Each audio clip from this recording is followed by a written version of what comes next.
नमस्कार दोस्तों, मैं सुप्रिया स्वागत करती हूँ आपका डिकोड एग्जाम के डेली करंट अफेयर की क्लास में। दोस्तों, आज हम अपनी करंट अफेयर की क्लास में डिस्कस करेंगे 27 सितंबर 27 सितंबर से रिलेटेड करंट अफेयर को। तो चलिए दोस्तों, जल्दी से आप सब लोग सेशन से जुड़ जाइए, सेशन को आप सब लोग शेयर करें। और जैसा कि मैं उम्मीद कर रही हूँ आप सब लोग बहुत अच्छे से होंगे और अच्छे से अपनी प्रिपरेशन कर रहे होंगे, और इसी के साथ साथ डेली करंट अफेयर की क्लास को रेगुलर फॉलो करिए। और साथ ही साथ आपको नोट्स आप अपनी बना सके, इसके लिए आपको डेली करंट अफेयर की जो है पीडीएफ प्रोवाइड की जाती है, ठीक है, टेलीग्राम ग्रुप पे। लिंक आपको डिस्क्रिप्शन बॉक्स में दिया हुआ है, तो वहां से, ठीक है, पीडीएफ को डाउनलोड करके अपनी शॉर्ट नोट्स बनाई, रिविजन करिए। और इसी के साथ साथ कहना चाहूंगी कि जल्दी से चैनल को सब्सक्राइब कर लीजिए और बेल आइकन को प्रेस कर लीजिए। इससे आपको चैनल से रिलेटेड हर क्लास की वीडियो का प्रॉपर नोटिफिकेशन मिलेगा और आपकी कोई भी क्लास मिस नहीं होगी। तो स्टार्ट करते हैं अपनी क्लास। और साथ ही साथ जब मैं क्वेश्चंस कर रही हूँ तो आप साथ में कमेंट बॉक्स में आंसर करिएगा और वीडियो को शेयर भी करते रहिएगा। और आज का हमारा सबसे पहला प्रश्न है कि हाल ही में किस पशु को खाद्य पशु का टैग मिला है? तो देखिए, फसाई यानी कि food safety and standard authority of India के द्वारा किस पशु को जो है खाद्य पशु का जो है दर्जा दिया गया है, टैग मिला है? ऑप्शंस आपके सामने हैं, जल्दी से वीडियो को शेयर करिए और साथ ही साथ कमेंट बॉक्स में आंसर करिए। और इसका करेक्ट आंसर है दोस्तों, ये देखिए, पूर्वोत्तर राज्य का पशु है जिसका नाम है मिथुन, ठीक है। तो मिथुन को अभी हाल ही में खाद्य पशु का टैग मिला है। तो ये पूर्वोत्तर देख रहे हैं आप, मिथुन की तस्वीर देख लीजिए भाई, यही है मिथुन। और इनको जो है भारतीय खाद्य सुरक्षा और मानक प्राधिकरण से जो है खाद्य पशु का टैग मिला। और ये कहाँ पे ये पशु पाया जाता है दोस्तों? पूर्वोत्तर राज्य में, जो कि 7 सिस्टर्स है। अगर हम बात करें, देखा जाए, इसे किस नाम से, अलग नाम से भी जाना जाता है। देखिए, मिथुन को ही हम गयाल के नाम से जानते हैं, ठीक है, बोस फ्रंटलिस के नाम से जानते हैं। और ये भारतीय गौर या बाइसंस का ही वंशज माना जाता है, ठीक है, बाइसंस का वंशज माना जाता है। और ये देखा जाए दोस्तों, ये कुछ जनजातियां हैं उत्तर पूर्वी राज्यों की, उनके लिए ये महत्वपूर्ण है आर्थिक, सामाजिक, सांस्कृतिक दृष्टि से। तो ये देखा जाए अरुणाचल प्रदेश में जो न्येशी है, आपातानी, अच्छा, ये भी पूछा जा सकता है कि ये जनजातियां किस राज्य से संबंधित है, तो ये भी ध्यान रखिएगा। प्रश्नों से भी जब आपके विकल्प, जब आप यहाँ पे डिस्क्रिप्शन पढ़ते हैं दोस्तों, तो उसमें से आप ये भी अनुमान लगाया करिए कि प्रश्न यहाँ से भी कैसे पूछे जा सकते हैं। जैसे कि यहाँ पे नीशी है, अपतानी है, गालो है और आदि जैसी जो जनजातियां हैं दोस्तों, उनके लिए अगर बात करें, मिथुन जो कि ज्ञान, ये उनके लिए सामाजिक, आर्थिक और उनके सांस्कृतिक जीवन में एक महत्वपूर्ण भूमिका निभाता है, ठीक है। इसका वितरण देखिए कहाँ कहाँ पे है, तो एक तो हमें पूर्वोत्तर भारत में देखने को मिल रहा है। अन्य देशों में बात करें तो बांग्लादेश में, उत्तरी म्यांमार में, यूना चीन में भी ये पाया जाता है। इसके अलावा देखिए, इसे किस नाम से जाना जाता है? तो इसे पहाड़ के मवेशी के रूप में भी जाना जाता है। और बेसिकली दोस्तों ध्यान रखिएगा, ये उत्तर पूर्वी के 2 राज्यों का ये राज्य पशु है। कौन से ये 2 राज्य है? गयाल जो कि अरुणाचल प्रदेश का और नागालैंड का राज्य पशु है। मोस्ट इंपॉर्टेंट, ध्यान रखिएगा। अगर हम बात करें दोस्तों इसके विशेषताओं के बारे में, तो ये ध्यान रखिएगा, ये बहुत ही अधिक व्यवसायिक इसकी संभावना है, पोषण, आजीविका और वित्तीय यहाँ पे सुरक्षा प्रदान करने में ये काफी ज्यादा सहायक है। अगर हम बात करें दोस्तों, यहाँ पे इसको जो है भारतीय कृषि अनुसंधान परिषद ने मिथुन जो है किसानों को प्रतिस्पर्धी कीमत पर व्यापार करने में मदद करने से उद्देश्य से खरीदार और विक्रेता के रूप में पंजीकृत करने के लिए अनित्रा ऐप जो है वो लॉन्च किया है। किसने किया दोस्तों? भारतीय कृषि अनुसंधान परिषद ने लॉन्च किया है इस ऐप को, जिसके माध्यम से खरीद और बिक्री की जा सकती है। किसकी दोस्तों? ठीक है, मिथुन की। अगर हम बात करें मिथुन के बारे में दोस्तों, जो कि अगर हम इसके संरक्षण की स्थिति देखें तो IUCN की जो रेड लिस्ट है उसमें इसको वल्नरेबल जो है घोषित किया गया, और साइट्स में देखा जाए तो अपेंडिक्स, ठीक है, ये घोषित किया गया है। तो ये ध्यान रखिएगा दोस्तों कि अभी हाल ही में फसाई ने जो है खाद्य पशु का टैग दिया है। किसे दिया है? मिथुन, जिसे हम गयाल के नाम से जानते हैं। और ये किसके जो है वंशज माने जाते हैं? तो भारतीय गौर, ये बाइसंस के वंशज माने जाते हैं। क्योंकि यहाँ पे प्राधिकरण एक पढ़ रहे हैं जिसका नाम है दोस्तों भारतीय खाद्य सुरक्षा और मानक प्राधिकरण। आइए थोड़ा सा इसके बारे में भी बात कर लेते हैं, ठीक है। भारतीय खाद्य सुरक्षा एवं मानक प्राधिकरण, जिसे हम इंग्लिश में क्या कहते हैं? Food safety and standard authority of India. कई बार आपसे एग्जाम में इसका फुल फॉर्म पूछा गया, ये भी ध्यान रखिएगा। क्योंकि ध्यान रखिएगा, ये एक वैधानिक निकाय है जिसकी स्थापना दोस्तों खाद्य सुरक्षा और मानक अधिनियम 2006 के तहत किया गया था। दोस्तों इसने जो अपना कार्य करना प्रारंभ किया गया था वो 2011 से किया था, ये भी ध्यान रखिएगा। 2006 में देखा जाए, देखिए ये विभिन्न जो आयाम, जो आदेश थे, जो कि किनसे संबंधित थे दोस्तों? भोजन से संबंधित जो मुद्दों को संभालते थे, जो विभिन्न मंत्रालय, जो विभाग, उन सभी मंत्रालय और विभागों का, ठीक है, एक ही जगह उनका सभी जगह समावेश करके, ठीक है, उन्हें समेकित करके इसकी स्थापना की गई थी 2006 में। किसकी? भारतीय खाद्य सुरक्षा और मानक प्राधिकरण की। इसके मुख्यालय की दोस्तों बात किया जाए तो इसके जो है नई दिल्ली में इसका मुख्यालय, और इसके 6 क्षेत्रीय कार्यालय भी हैं, जो कि कहाँ कहाँ पे दोस्तों वो ध्यान रखिएगा, दिल्ली में है, गुवाहाटी यानी कि पूर्वोत्तर राज्य में हमें देखने को मिल रहा है, असम में, एक हमें पश्चिम भारत में देखने को मुंबई में, फिर कोलकाता में, कोची में, चेन्नई में जो है इसके क्षेत्रीय कार्यालय है। अगर हम बात करें ये किस इसकी नोडल एजेंसी या फिर नोडल मंत्रालय, मिनिस्ट्री कौन सी, किसके तहत ये कार्य करता है, तो स्वास्थ्य और परिवार कल्याण मंत्रालय के तहत फसाई जो है वो कार्य करता है। तो यहाँ पे हमें कुछ इंपॉर्टेंट चीजें देखने को मिली। अब बात करते हैं दोस्तों अगले प्रश्न की। अगला प्रश्न है हमारा कि किस राज्य में भारत में जो है पहली बार मोटो जीपी का आयोजन, ठीक है, मोटो ग्रैंड प्रिक्स का आयोजन शुरू किया गया। ध्यान रखिएगा ये प्रश्न इंपॉर्टेंट है दोस्तों, क्योंकि वो राज्य कोई और नहीं बल्कि उत्तर प्रदेश है। उत्तर प्रदेश के ग्रेटर नोएडा में मोटो जीपी का आयोजन किया जा रहा है। ये पहली बार जो कि ऐसा हो रहा है, इसलिए ये इंपॉर्टेंट हो जाता है। तो यह देश में पहली बार है जब बाइक रेसिंग की सबसे बड़ी रेसों में शुमार जो कि मोटो जीपी का आयोजन कहाँ किया जा रहा है दोस्तों, पहली बार भारत में हो रहा है। और भारत में भी कहा दोस्तों, ग्रेटर नोएडा में, ठीक है, ग्रेटर नोएडा में जो बुद्धा इंटरनेशनल सर्किट है वहां पे इस रेस का जो है आयोजन किया जा रहा है। कहाँ पे? तो आपसे ये भी पूछा जा सकता है कि बुद्धा इंटरनेशनल सर्किट जो है वो कहाँ है, ग्रेटर नोएडा में है, जहां पे पहली बार जो है बाइक रेसिंग मोटो जीपी का आयोजन किया जा रहा है। इसमें देखा जाए बहुत सारे दुनिया के जो नामी बाइकर्स हैं वो हिस्सा ले रहे हैं। अगर हम बात करें दोस्तों बुद्ध इंटरनेशनल सर्किट की, तो ये दुनिया के सबसे मशहूर रेसिंग ट्रैक में से एक है। और यहाँ पर भारत का जो पहला फार्मूला 1 रेस हुआ था उसका भी आयोजन किया गया था वर्ष 2011 में। तो भारत का पहला फार्मूला 1 रेस जो है 2011 में आयोजित किया गया था। कहाँ किया गया था? बुद्ध इंटरनेशनल सर्किट में किया गया था, जो कि कहाँ है दोस्तों, ग्रेटर नोएडा उत्तर प्रदेश में। तो ये ध्यान रखिएगा, यूपी स्पेशल हो जाता है, इंपॉर्टेंट है, इसका ध्यान रखिएगा आप लोग। इसी के साथ साथ हम उत्तर प्रदेश से संबंधित कुछ और भी डिस्कशन कर लेते हैं। देखिए उत्तर प्रदेश सरकार ने एक महत्वपूर्ण निर्णय लिया है। उसमें उन्होंने ये निर्णय लिया है कि जो फाइल प्रबंधन है दोस्तों, जो कामकाज से संबंधित जो फाइलें होती है उनका प्रबंधन, उनमें तेजी लाने के लिए और साथ ही साथ फाइलों के निपटान में पारदर्शिता सुनिश्चित करने के लिए वहां की सरकार यानी कि उत्तर प्रदेश की सरकार ने एक प्रणाली शुरू किया है जिसका नाम है अधिकारी डेस्क प्रणाली। ध्यान रखिएगा, उद्देश्य क्या है? फाइल प्रबंधन में तेजी लाना और फाइलों के निपटान में पारदर्शिता सुनिश्चित करना। उत्तर प्रदेश सरकार, देखिए केंद्र सरकार ने भी इसी तरह की प्रथा जो है चलाई थी, ठीक है, जिसमें देखा जाए अब तक 40 जो मंत्रालय हैं उन मंत्रालयों में 623 जो है डेस्क इकाइयां स्थापित की गई थी, इसी उद्देश्य से कि वहां पे जितना भी चीजें जो फाइल प्रबंधन एंड मैनेजमेंट उनको तेजी लाया जा सके। और उन्हीं के मार्गदर्शन यानी कि एक तरीके से जो केंद्र सरकार ने जो कार्य किया, केंद्र सरकार ने जो स्टेप चला, उन्हीं के मार्गदर्शन पे उत्तर प्रदेश की भी सरकार चली और उसने भी जो है आधिकारिक डेस्क प्रणाली का शुरुआत किया है। यहाँ पे जो डेस्क आधिकारिक प्रणाली है उसको मोदी सरकार द्वारा शुरू किए गए प्रशासनिक सुधार के हिस्से के रूप में पेश किया गया है। तो एक तरीके का ये प्रशासनिक सुधार है, कार्य में जो है प्रशासन के कार्य में तेजी लाना, साथ ही साथ जो है पारदर्शिता सुनिश्चित करने के उद्देश्य से केंद्र सरकार ने ऐसा कार्य किया था। और अब जो कि राज्य सरकार ने भी इस कार्य को आरंभ किया, यानी कि अधिकारी डेस्क प्रणाली की शुरुआत की है। मोस्ट इंपॉर्टेंट, ध्यान रखिएगा, ठीक है।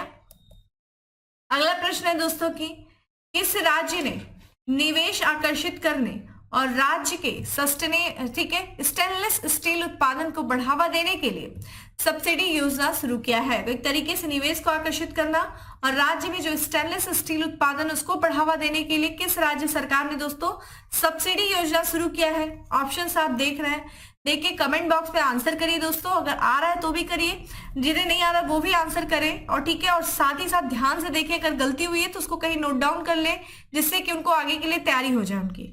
और बाकी वीडियो को शेयर करते रहिए और लाइक्स बढ़ाइए। और इसका करेक्ट आंसर है दोस्तों उड़ीसा सरकार ने ये निर्णय लिया है, ठीक है, सब्सिडी योजना शुरू करने का।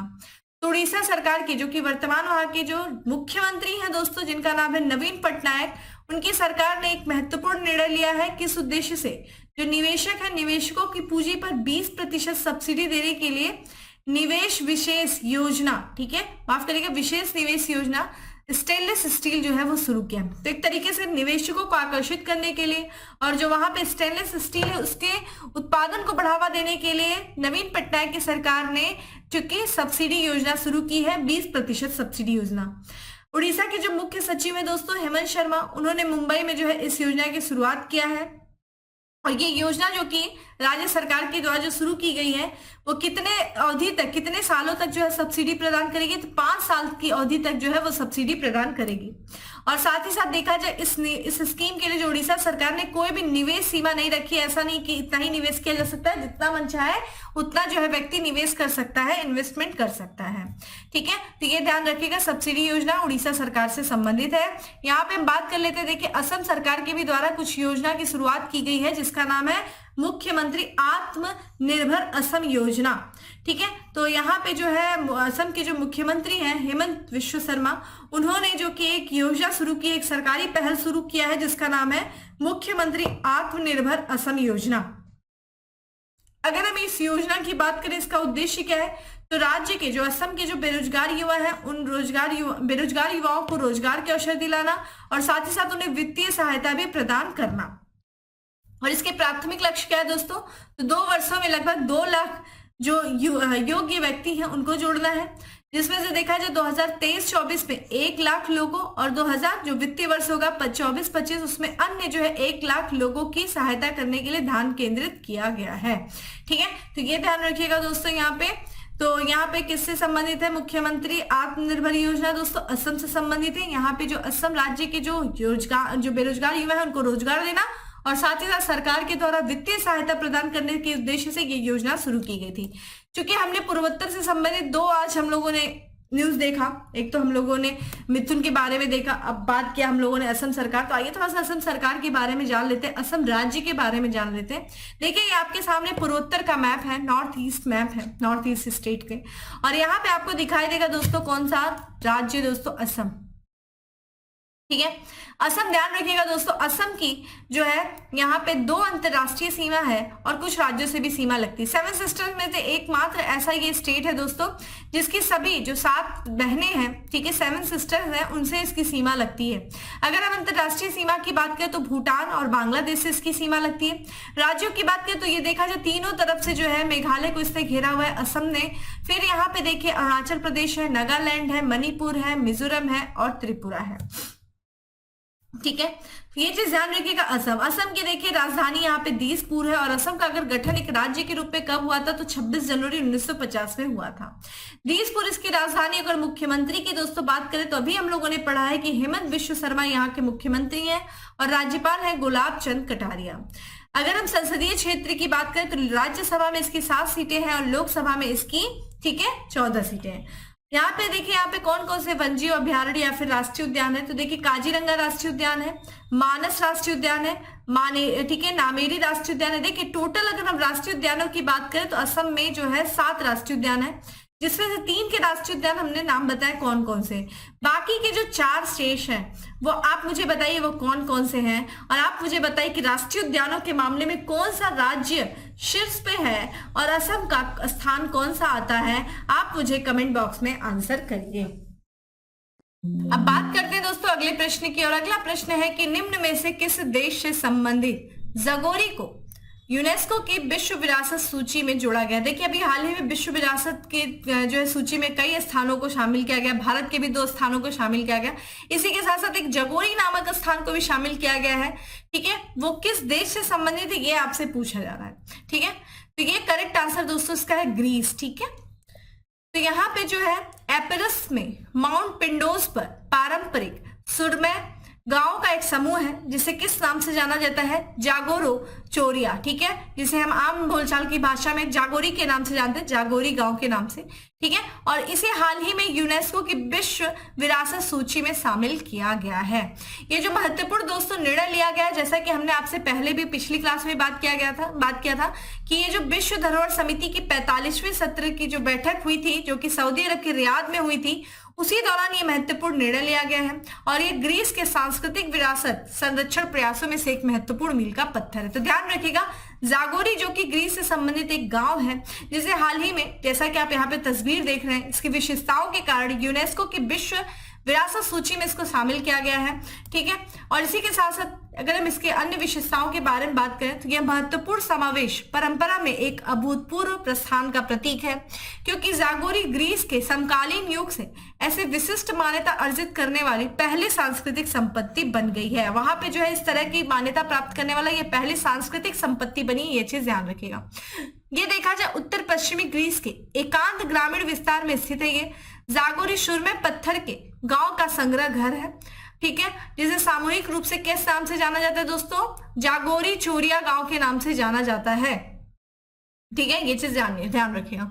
चूंकि हम लोगों ने बात किया दोस्तों कि भारत के भी 2 स्थलों को यहाँ पे शामिल किया गया इस वर्ल्ड हेरिटेज साइट में, तो आइए उसके बारे में बात कर लेते हैं। तो यूनेस्को की जो वर्ल्ड हेरिटेज साइट लिस्ट है उसमें भारत के 2 और जो ऐतिहासिक स्थल को शामिल किया गया है, जिसमें अगर हम पहली की बात करें कौन है दोस्तों, तो शांति निकेतन, पश्चिम बंगाल का जो शांति निकेतन का प्रसिद्ध स्थल है, जिसको देखा जाए किसके द्वारा जो है बनाया गया था, तो रविन्द्रनाथ टैगोर ने एक सदी पहले जो है विश्व भारती का निर्माण किया था। ठीक है, जिसे हम शांति निकेतन के नाम से जानते हैं, उसको जो है यूनेस्को की वर्ल्ड हेरिटेज साइट की लिस्ट में शामिल किया गया है। इसी के साथ साथ जो दूसरा स्थान है दोस्तों वो कर्नाटक में स्थित जो होयसल के पवित्र मंदिर समूह है। कौन कौन से ये समूह मंदिर है? बेल्लोर, हेलिबिड और सोमनाथपुरा। इन मंदिर के समूहों को भी जो है होयसल मंदिर के समूहों को यूनेस्को की विश्व धरोहर सूची में शामिल किया गया। और इसी के साथ देखा जाए तो ये जो वर्ल्ड हेरिटेज साइट में भारत के कितने साइट हो गए दोस्तों? तो 42 हो गए। कितना हो गया है? 42 हो गया है। तो भारत में जो वर्ल्ड हेरिटेज साइटों की संख्या बढ़कर के कितनी हो गई है? ठीक है, 42 हो गई है। तो ये ध्यान रखिएगा दोस्तों यहाँ पे आप कि जो कम से कम आपको इतना पता होना चाहिए वो कौन कौन से साइट हैं। ये जो 42 साइट हैं दोस्तों, इनके बारे में आप ये ध्यान रखिएगा, पढ़ लीजिएगा थोड़ा सा आप लोग उसकी सूचियों को, कि क्लास यहाँ पे एक बार मैंने क्लास भी लिया था, प्लेलिस्ट में देखिए वो क्लास होगी। ठीक है, वर्ल्ड हेरिटेज साइट की।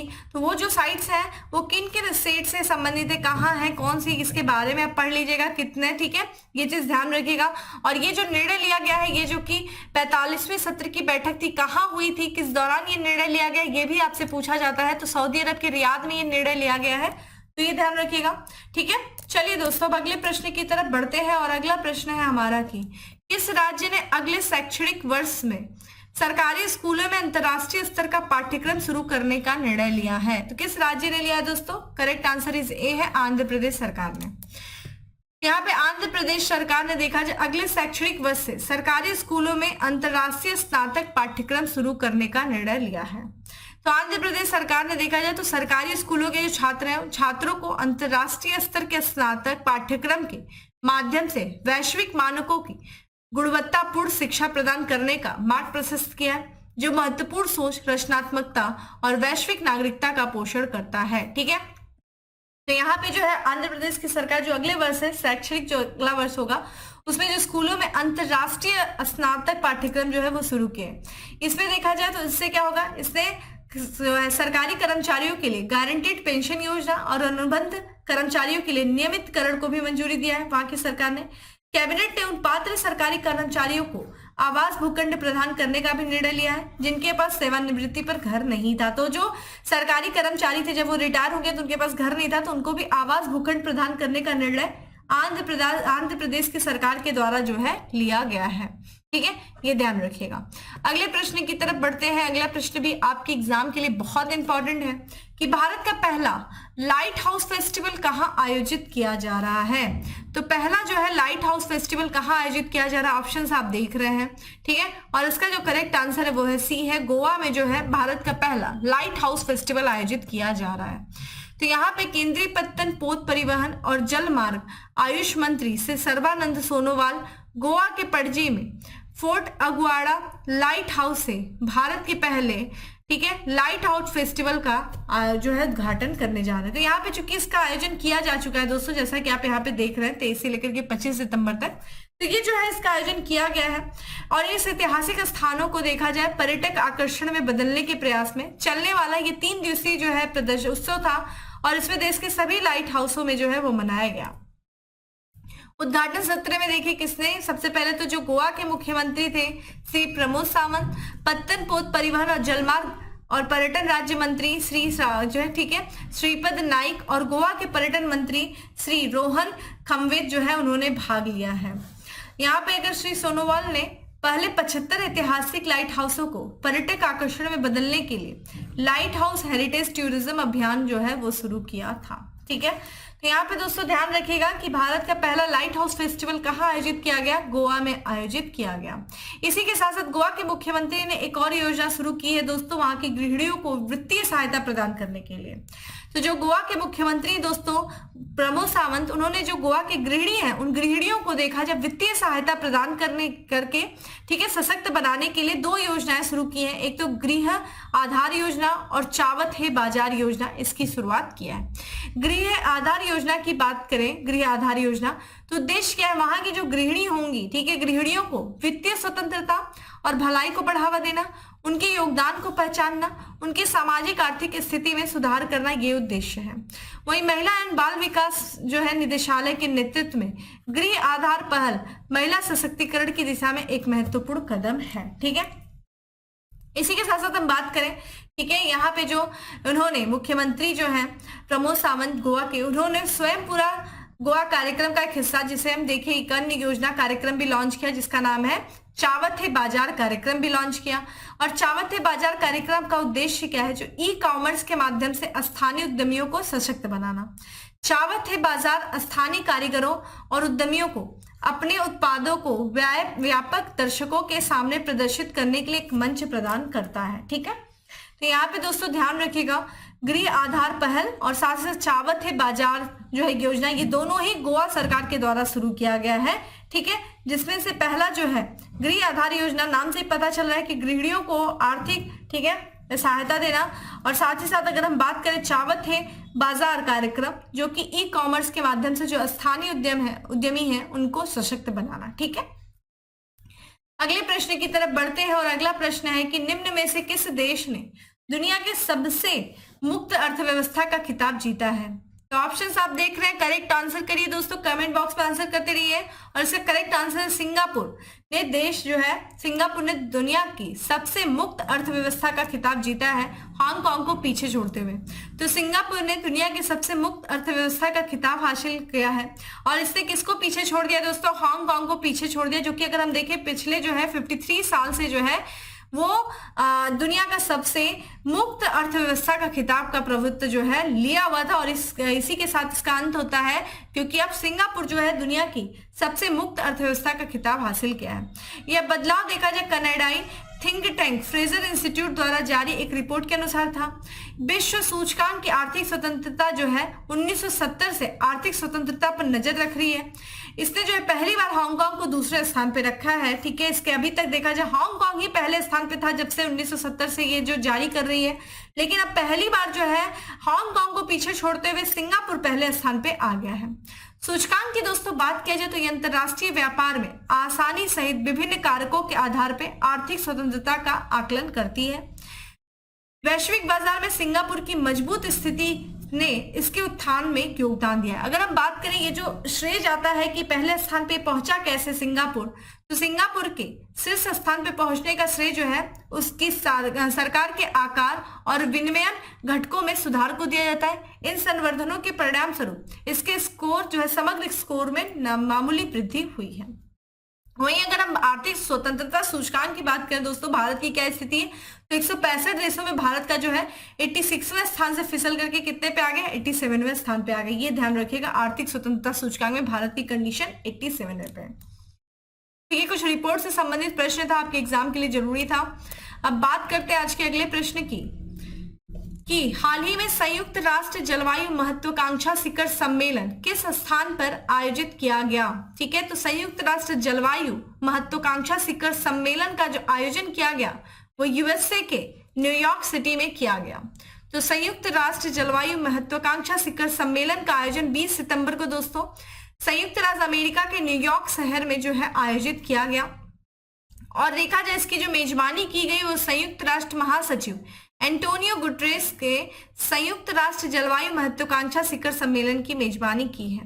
अगर हम बात करें शिखर सम्मेलन का जो मुख्य उद्देश्य था दोस्तों वो क्या था? 28वें ठीक है यानी कि कॉन्फ्रेंस ऑफ पार्टीज 28 के हिस्से के रूप में जलवायु कार्रवाई में तेजी लाना था। चलिए आप मुझे बताइए कि COP27 कहाँ हुआ था दोस्तों? ठीक है, और कोप 28 की मेजबानी जो है वो कौन सा देश करेगा? कई बार आपको, ठीक है, करंट की डिस्कशन के दौरान मैंने बताया है। चलिए अब आप मुझे बताएं। अगला प्रश्न है हमारा कि भारतीय मूल की किस लेखिका का पहला उपन्यास वेस्टर्न लेन पुरस्कार, बुकर पुरस्कार 2023 के लिए चुना गया है? तो कौन है वो जिनका ये उपन्यास है दोस्तों, वेस्टर्न लेन? तो इसका कमेंट जो है कमेंट बॉक्स में आंसर करिए, और इसका करेक्ट आंसर है चेतना मारू। तो यहाँ पे देखिए चेतना मारू जो कि भारतीय मूल की दोस्तों लेखिका है, और इनका जो है पहला उपन्यास जिसका नाम है वेस्टर्न लेन, वो उस पुरस्कार को देखा जाए तो बुकर पुरस्कार 2023 के लिए चुना है। देखिए आप यहाँ पे देख सकते हैं। देखिए यहाँ से आपसे दो तरह से प्रश्न पूछा जा सकता है। एक तो ये प्रश्न आप देख ही रहे, दूसरा ये भी पूछ देगा, ये बुक का नाम दे देगा दोस्तों वेस्टर्न लेन, और आपसे पूछ देगा कि इसके लेखक कौन है, लेखिका कौन है, ये आपसे पूछ देगा। तो ध्यान रखिएगा चेतना मारू द्वारा ये लिखित उपन्यास है वेस्टर्न लेन, जिसको बुकर पुरस्कार 2023 के लिए चुना गया है, और ये पहला उपन्यास है किसका? भारतीय मूल की लेखिका चेतना मारू का। अगर हम इस उपन्यास की बात करें, यह जो उपन्यास है ये ब्रिटिश गुजराती जो समुदाय है उस पर यह प्रकाश डालता है, और जहां पे देखा जाए गोपी नाम की 11 वर्षीय लड़की पर यह केंद्रित है ये उपन्यास, और यह अपने परिवार के साथ अपने संबंधों की पड़ताल करती है। ठीक है, इस उपन्यास ने जटिल मानवीय भावनाओं का पता लगाने के लिए एक रूपक के रूप में स्क्वैश के अभिनव उपयोग के लिए बुकर न्यायाधीशों से प्रशंसा अर्जित की है। अगर हम बुकर पुरस्कार की बात करें दोस्तों तो ये एक साहित्यिक पुरस्कार है, और ये हर साल देखिए सिर्फ अंग्रेजी भाषा में लिखी गई पुस्तकों को ये पुरस्कार मिलता है, और साथ ही साथ यूके या आयरलैंड में प्रकाशित सर्वश्रेष्ठ उपन्यास के लिए जो है ये बुकर पुरस्कार दिया जाता है। ठीक है, ये ध्यान रखिएगा। और इसी बार देखा जाए बुकर पुरस्कार 2023 के लिए चेतना मारू का पहला उपन्यास वेस्टर्न लेन को जो है चुना गया है। अगला और आज के लास्ट एमसीक्यू की तरफ बढ़ते हैं। भारत और अमेरिका की सेना के बीच एक्सरसाइज युद्ध अभ्यास का 19वां संस्करण कहां आयोजित किया जा रहा है? ध्यान रखिएगा, सबसे इंपॉर्टेंट है एक्सरसाइज युद्ध अभ्यास किसके किसके बीच होता है? भारत और अमेरिका के बीच में आयोजित किया जाता है, और इस वर्ष इस अभ्यास का 19वां संस्करण आयोजित किया जा रहा है। और ये आयोजन कहाँ पे हो रहा है? ऑप्शन आप देख रहे हैं, और इसका करेक्ट आंसर है दोस्तों यूएसए के प्रांत अलास्का में जो है इसका आयोजन किया जा रहा है। तो भारत और अमेरिका की सेना के बीच देखा जाए एक्सरसाइज युद्धाभ्यास का 19वां संस्करण जो है वो फोर्ट बेन राइट अलास्का संयुक्त राज्य अमेरिका में आयोजित किया जा रहा है। इस अभ्यास में बात करें दोस्तों तो भारतीय सेना और संयुक्त राज्य अमेरिका सेना जो है संयुक्त रूप से आयोजित के द्वारा ये आयोजित किया जाता और ये एक वार्षिक अभ्यास है। इस अभ्यास में देखिए किसने भाग लिया? तो इस अभ्यास में भारतीय सेना की जो मराठा लाइट इन्फेंट्री रेजिमेंट की टुकड़ी के 350 कर्मी शामिल हैं, और अमेरिका की ओर से पहली ब्रिगेड कॉम्बैट टीम की 1 से 24 इन्फेंट्री बटालियन जो है वो भाग ले रही है। ठीक है, तो ये ध्यान रखिएगा। तो यहाँ पे 19वां संस्करण था एक्सरसाइज युद्धाभ्यास का, भारत और अमेरिका के बीच में कहाँ पे आयोजित हो रहा था दोस्तों? यहाँ पे अलास्का में। इसी के साथ साथ कुछ रक्षा मंत्रालय से संबंधित भी करंट अफेयर्स है जो हाल फिलहाल में चर्चा में है। तो रक्षा मंत्री राजनाथ सिंह ने दोस्तों उत्तर प्रदेश के हिंडन गाजियाबाद में भारतीय वायुसेना बेस पर भारत ड्रोन शक्ति 2023 का उद्घाटन किया। मोस्ट इंपॉर्टेंट ध्यान रखिएगा, यूपी स्पेशल भी है ये दोस्तों, क्योंकि यहाँ पे अगर हम बात करें भारत ड्रोन शक्ति का आयोजन कहाँ किया जा रहा है तो उत्तर प्रदेश के हिंडन गाजियाबाद में, ठीक है, भारतीय वायुसेना बेस पर किया जा रहा है, जिसका उद्घाटन किया गया रक्षा मंत्री राजनाथ सिंह के द्वारा। इस कार्यक्रम का जो आयोजन किया जा रहा है वो किसके किसके द्वारा किया जा रहा है? तो भारतीय वायुसेना और ड्रोन फेडरेशन ऑफ इंडिया, इन दोनों के संयुक्त रूप से जो है ये इसका आयोजन कर रहे हैं। ये 2 दिनों तक चलने वाला जो है आयोजन था, और इसमें भारत ड्रोन शक्ति कार्यक्रम 50 से अधिक लाइव हवाई प्रदर्शनियों की मेजबानी करते हुए भारतीय ड्रोन उद्योग की शक्ति का पूर्ण प्रदर्शन करेगा। ठीक है, ये ध्यान रखिएगा। तो ये था दोस्तों आज का हमारा 10 MCQ। अब बात कर लेते हैं दोस्तों किसके बारे में? फैक्ट्स ऑफ द डे के बारे में। तो आज का हमारा सबसे पहला फैक्ट है कि जम्मू कश्मीर में कचरे के खिलाफ युद्ध के लिए राजदूत नियुक्त किया गया। किसे किया गया है? कैप्टन बाना सिंह को किया गया है। अगला है बीसीसीआई ने डोमेस्टिक और इंटरनेशनल सीजन के लिए ऑफिशियल पार्टनर चुना है। किसे चुना है? एसबीआई लाइफ को चुना है। प्राकृतिक खेती को बढ़ावा देने के लिए मोबाइल वैन कार्यक्रम शुरू किया है। किस राज्य ने दोस्तों? हिमाचल प्रदेश से शुरू किया है। हाल ही में एडीबी ने $400 मिलियन के आवंटन की घोषणा की है। कहाँ की है दोस्तों? अफगानिस्तान में। तो यहाँ पे जो है एशियन डेवलपमेंट बैंक जो है वो $400 मिलियन का आवंटन करेगा। कहाँ पे? अफगानिस्तान में। उड़ीसा विधानसभा की पहली महिला अध्यक्ष बनी है दोस्तों, कौन बनी है? प्रमिला मलिक। ध्यान रखिएगा, ये क्वेश्चन इंपॉर्टेंट है।